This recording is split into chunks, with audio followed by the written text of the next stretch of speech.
Friends, ప్రస్తుతం నేను Narasapuram station లో ఉన్నాను.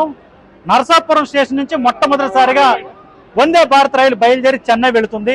20678 పేరు గల ఈ వందే భారత్ ను కోనసీమ వందే భారత్ గా ఇక్కడ ప్రజలు చెప్పుకుంటున్నారు. తొలిసారిగా తమ ఊరికి వందే భారత్ రావడాన్ని అక్కడ ప్రజలు ఎలా చూస్తున్నారో వాళ్ళ మాటలో తెలుసుకునే ప్రయత్నం చేద్దాం. వచ్చేయండి. అదరగొట్టే కారం రంగు రుచి ఆచి కారం పొడి. సార్, మీ పేరు? నా పేరు రాంబాబు తిరుమల. మాది వెస్ట్ గోదావరి నరసాపురం నియోజకవర్గం.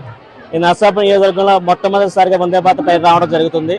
ఇప్పుడు వరకు ఇక్కడ సాధారణ ప్యాసింజర్లు ఎక్స్ప్రెస్ లో తప్ప సూపర్ ఫాస్ట్ ట్రైన్ రావడం అనేది ఈ కృషి మొత్తం కూడా మా ఎంపీ గారైన శ్రీనివాస్ వర్మ గారి కృషితో ఇక్కడ రావడం జరిగింది. దీనికి మేమందరం కూడా చాలా ఆనందిస్తున్నాం. ఏదైనా దూరం ప్రయాణించాలంటే కూడా ఏదైనా ఎక్స్ప్రెస్ ఎక్కాలన్నా సరే విజయవాడలో ఎక్కాలి, ఏదైనా హైదరాబాద్లో ఎక్కాలి. అంత దూరం ప్రయాణం చేసిన తర్వాత మాకు ఎక్స్ప్రెస్ లో ఎక్కడానికి అవకాశం ఉంది. ఇప్పుడు శ్రీనివాస్ వర్మ గారి కృషి వల్ల ప్రజెంట్ ఇక్కడి నుంచి మేము వందే భారత్ రావడం అంటే చాలా ఆనందంగా ఫీల్ అవుతున్నాం, చాలా ఆనందంగా భావిస్తున్నాం కూడా. ఈ కృషి అంతా కూడా మా శ్రీనివాస్ వర్మ గారు అని చెప్పి భావిస్తున్నాం సార్. ఈ ట్రైన్ హెల్ప్ఫుల్లేనా? ఈ ట్రైన్ చాలా హెల్ప్ఫుల్ సార్. ఇక్కడ మా శ్రీ సూర్య ఇంగ్లీష్ మీడియం అలాగే స్కూల్ కాలేజీ మొత్తం అందరి తరపున కూడా చాలా ఆనందంగా మేము ఆనందం వ్యక్తం చేస్తున్నాం. నరసాపురం ఏంటి ఎడ్యుకేషన్ సిటీయా? అంటే ఎక్కువ ఉంటాయి కాలేజెస్. అవి కాలేజెస్ కి ఎడ్యుకేషన్ పరంగా చాలా బాగుంటుంది సార్. ఇది కోస్టల్ ఏరియాగా మనకు చాలా డెవలప్డ్ ఏరియా. ఇక్కడ నుంచి తీసుకెళ్ళాలి సరే బాగుంటది. ఇక్కడ ట్రావెలింగ్ విషయంలో కానీ అయితే ఇంకా మన ఇక్కడ నుంచి వెళ్ళడానికి ప్యాసింజర్ కానీ ఇప్పుడు సపోజ్ సంక్రాంతి ఉంది, సంక్రాంతి ఫెస్ట్ కి రావాలన్నా సరే ఒక దూరం నుంచి ఎవరైనా రావాలన్నా సరే చేరుకోవడం చాలా ఇబ్బందిగా గురయ్యే పరిస్థితులు ఉన్నాయి. ఇప్పుడు ప్రజెంట్ ఈ ట్రైన్ రావడం వల్ల చాలా సింపుల్ గా ఉంటుంది మేడం ప్రతి ఒక్కరికి కూడా. దీనివల్ల ప్లస్ ఉంటుంది మేడం మా అందరికీ కూడా. అమ్మా, మీ పేరు? My name is Lavanya. We are the faculty of Sri Surya Degree College, Narsapuram. Narsapuram. ఏంటి, ఎందుకు వచ్చారు? Bus We are happy to share here that the train was started here, Vande Bharat Express.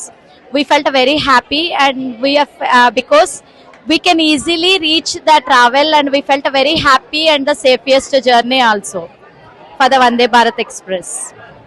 అంటే చాలా trains ఉన్నాయి కదా, ఎందుకు ఈ train కి ఎంత సిగ్నిఫికెన్స్ గా ఫీల్ అవుతారు? Because we can easily carry out, sir. The journey will be the easy to and the safest also. అమ్మా, నీ పేరు? నా పేరు లిఖిత. మీ నరసాపురమేనా? నరసాపురం. ఎందుకు వచ్చారు ఇప్పుడు? వందే భారత్ ట్రైన్ రిలీజ్ అయిందని. ఏ వందే భారత్? ఏ వందే భారత్? చెన్నై వందే భారత్. నరసాపురం చెన్నై. ఏంటో ఫస్ట్ టైం మీ ఊరు వచ్చింది కదా, ఎలా ఉంది? ఆనందంగా, చాలా ఆనందంగా ఉంది. చాలా ఆనందంగా ఉంది. ఇంత ముందు లేదా ఇక్కడ నుంచి వందే భారత్? ఇంతకు ముందు లేదు, ఈ రోజు స్టార్ట్ అయింది. సార్, మీ పేరు? నా పేరు Rabak Praveen Banu. Palakollu chamber of education సొసైటీకి ట్రెజరర్ని. ఈ రోజున చాలా ఆనందకరమైన విషయం సెంట్రల్ మినిస్టర్ గారి ద్వారా నెరవేరబోతుంది. ఈ రోజున వందే భారత్ ఎక్స్ప్రెస్ నర్సాపూర్ నుంచి బయలుదేరడం చాలా సంతోషంగా ఉంది. ఈ సంతోషకరమైన ఈవెంట్లో మేము పాల్గొనడం కూడా చాలా ఆనందంగా ఉంది. అంటే రాజధాని మనకి సికింద్రాబాద్ లేదా ఇటు అమరావతి సైడ్ ఉన్నాయి కదా, ఇప్పుడు చెన్నై వెళ్ళడం వల్ల ఏంటి ఉపయోగం మీకు నరసాపురం నుంచి? వాస్తవంగా నరసాపురం నుంచి ఇప్పటిదాకా కూడా చెన్నైకి ఎటువంటి డైరెక్ట్ ట్రైను లేదు. ఈ ట్రైన్ వల్ల విజయవాడ వరకు వెళ్ళిన తర్వాత ఇంటర్సిటీ హైదరాబాద్ కనెక్ట్ అవ్వడానికి అవకాశం ఉంది. అలాగే విజయవాడ నుంచి కూడా వందే భారత్ హైదరాబాద్కి వెళ్ళడానికి అవకాశం ఉంది. ఈ ట్రైన్ చాలా చాలా ఉపయోగకరమైన ట్రైను.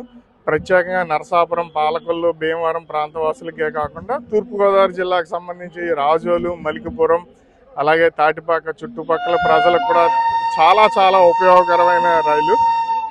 ముఖ్యంగా ఒక తీర ప్రాంతానికి, ఒక చివరి స్టేషన్కి వందే భారత్ ట్రైన్ రావడం అన్నది నిజంగా చాలా చాలా గొప్ప విషయం.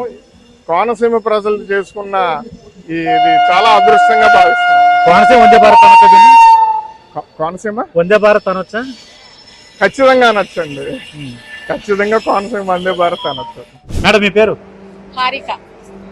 మీ దగ్గర ప్రాపర్? నరసాపురం. ఏంటి ఫస్ట్ టైం వందే భారత్ ఎలా ఉంది, ఏంటి ఎక్స్పీరియన్స్? చాలా హ్యాపీగా ఉందండి. నరసాపురాన్ని గుర్తించారు. మోడీ గారికి ప్రత్యేకమైన థ్యాంక్స్ చెప్పుకుంటున్నాము. అలాగే వర్మ గారికి కూడా థ్యాంక్స్ చెప్పుకుంటున్నాము. మా నరసాపురం గుర్తించి మాకు ఒక కొత్త రైల్ని వందే భారత్ని ఇక్కడ నుంచి చెన్నైకి మాకు వేసినందుకు చాలా థ్యాంక్స్ చెప్పుకుంటూ ఉన్నాము. ఉంటారండి ఇక్కడ నుంచి చెన్నై వెళ్ళే వాళ్ళు రెగ్యులర్గా? ఉంటారండి. రెగ్యులర్గా తిరుపతి వెళ్ళే వాళ్ళు, చెన్నై వెళ్ళేవాళ్ళు చాలా మంది, ఇక్కడ సిఎంసీలో ట్రీట్మెంట్కి వెళ్ళే వాళ్ళు చాలా మంది ఉంటారు. మాకు దేంట్లో ట్రీట్మెంట్? సిఎంసి వెల్లూరుకి ట్రీట్మెంట్కి వెళ్ళే వాళ్ళు, నేను డాక్టర్ని, ఆహా. సో చాలా మంది పేషెంట్స్ వెళ్ళే వాళ్ళు చాలా మంది ఉంటారు. సో మేము అయితే చాలా హెల్ప్ఫుల్ ట్రైన్ ఈ చాలా ట్రైన్ హెల్ప్ఫుల్ అండి, చాలా హెల్ప్ఫుల్. బేసికలీ ప్రొఫెషనల్స్ కి బాగా హెల్ప్ఫుల్. విజయవాడ తర్వాత చెన్నై వెళ్ళే వాళ్ళకి, తిరుపతి వెళ్ళే వాళ్ళకి చాలా హెల్ప్ఫుల్. నా పేరు రేవతి అండి, వర్ధనపు రేవతి. రావతి గారు ఏంటి ఎలా ఉంది నరసాపురం ఫస్ట్ టైం ట్రైన్ రావడం వందే భారత్? ఫస్ట్ టైం మేము చూడడానికి వచ్చాం, చాలా హ్యాపీ అనిపిస్తుంది. ఇక్కడ నుంచి మద్రాసు వెళ్ళే వాళ్ళు కూడా చాలా మంది ఉన్నారు, వాళ్ళ కోసం. అంటే ఏం పనుల మీద వెళ్తారమ్మా ఇక్కడ నుంచి మద్రాసుకి ఎక్కువ? అంటే ఎక్కువ ఏ పని మీద అంటే ఎక్కువ నాగపట్నం వెళ్ళే వాళ్ళు ఇలా. మేము వెళ్ళేది ఎక్కువ నాగపట్నం. అదరగొట్టే కారం రంగు రుచి ఆచి కారం పొడి. అమ్మా మీ నరసాపురమా? నర్సాపురం అండి. ఏంటి ఫస్ట్ టైం వందే భారత్ వచ్చింది కదా? వచ్చింది కదా చూడడానికి వచ్చామండి మేము. ఎందుకంటే ఫస్ట్ టైం ఇక్కడికి వచ్చింది కదా, వచ్చినప్పుడు చాలా సంతోషంగా ఉంది అందరికి. ఎందుకంటే ఇది ఎప్పుడు వేయలేదు కదా, ఇక్కడ స్టేషన్కి రాలేదు కదా. మేము వెళ్ళినా చేసినా దేనికైనా మేము మెడ్రాస్ వెళ్ళాలన్నా అనుకూలంగా ఉంటది కదా వెళ్ళడానికి గట్టానా అనేసి మేము వచ్చి చూడడానికి అని వచ్చాము. ఎక్కువ మంది ఉంటారండి ఇక్కడ నుంచి మద్రాసు వెళ్ళే వాళ్ళు? చాలా మంది ఉంటారు. మద్రాసు వెళ్ళే వాళ్ళు. అదే నాగపట్నం గట్టి వెళ్ళటానికి ఉంటారు కదా, వాళ్ళ గురించి. Okay okay. దాని గురించి మేము ఆలోచన, మేము రైల్వే ఉద్యోగం మేము అమరావతిలో మా అందరికి. నాగపట్నం అది వెళ్తుంటారు ఇక్కడ నుంచి? అవును అవును. సార్ మీ పేరు? నా పేరు మురళీమోహన్ అండి. ఇక్కడ ప్రాపర్ ఎక్కడ? ప్రాపర్ నర్స్పూర్ అండి. ఇప్పుడు ఈ వందే భారత్ ఇక్కడ నుంచి బయలుదేరుతుంది కదా, ఇది ఎలా చూస్తున్నారు మీరు? యాక్చువల్గా ఇక్కడ నర్సపూర్ నుంచి ఇంతకుముందు చెన్నై వెళ్ళాలంటే విజయవాడ నుంచి వెళ్ళేవాళ్ళము. బట్ ఇక్కడ నుంచి ఇప్పుడు డైరెక్ట్గా వస్తున్నట్టు వీఆర్ వెరీ హ్యాపీ. ఇక్కడ డైరెక్ట్ ట్రైన్ ఎస్పెషలీ లేడీస్ కానీ సీనియర్ సిటిజన్స్ కానీ ఇలా బ్రేక్ తీసుకుని వెళ్ళే కన్నా ఇక్కడ నుంచి డైరెక్ట్గా వెళ్ళడానికి బాగుంటుంది మా ఉద్దేశం. అంటే ఇక్కడ నుంచి చెన్నైలో ఉంటారు సార్ రెగ్యులర్గా? ఉంటుందండి, విజయవాడ నుంచి ఉంటారండి. అది కదా, ఇక్కడ నుంచి డైరెక్ట్గా వందే భారత్ అనేది వాళ్ళకి నిజంగా ఉపయోగపడద్దా అని? ఖచ్చితంగా ఉపయోగపడుతుంది. కానీ చెన్నై కాకుండా మధ్యలో బ్రేక్ జర్నీ తీసుకున్న రేణుగుంట కానీ లేకపోతే విజయవాడలో కానీ ఇలా జంక్షన్కి వెళ్ళే వాళ్ళు కూడా ఉంటారు కదండి. ఈ ట్రైన్ ఖచ్చితంగా ఉచితంగా ఇచ్చేస్తారు. హెల్ప్ఫుల్ ఏది యూస్ చేస్తాం.